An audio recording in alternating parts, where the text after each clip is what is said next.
धुळे शहरातील देवपूर परिसरात वाढलेल्या अतिक्रमणाबाबत धुळे महानगरपालिकेच्या अतिक्रमण विभागाने प्रत्यक्ष पाहणी करून संबंधितांना सूचना दिल्या आहेत।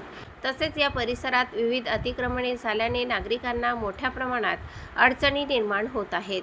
हा परिसर विद्यानगरी म्हणून ओळखला जात असून या मार्गावरून दररोज शेकडो विद्यार्थी-विद्यार्थिनी ये-जा करतात। तसेच येथे योगधामही आहे। या रस्त्यावर झालेल्या अतिक्रमणाबाबत नागरिकांनी वारंवार तक्रारी केल्या होत्या। त्यानुसार या प्रभागाचे नगरसेवक ललित माळी यांनी 15 दिवसांपूर्वी महापालिकेच्या अतिक्रमण विभागाकडे लेखी अर्ज दिला होता।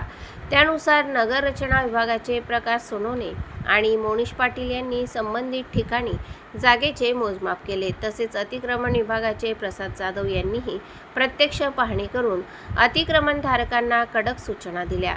संबंधितांना आज संध्याकाळपर्यंत स्वखर्चाने अतिक्रमण काढून घेण्याचे आदेश देण्यात आले असून अन्यथा महानगरपालिकेकडून अतिक्रमण हटविण्याची कारवाई करण्यात येईल। तसेच प्रशासनाकडून अतिक्रमण काढावे लागल्यास त्या कारवाईचा खर्च संबंधित अतिक्रमणधारकाकडून वसूल करण्यात येईल, असेही स्पष्ट करण्यात आले। यावेळी नगरसेवक ललित माळी, स्वामीदादा पुटे आणि रोहितदादा अमृतकर उपस्थित होते।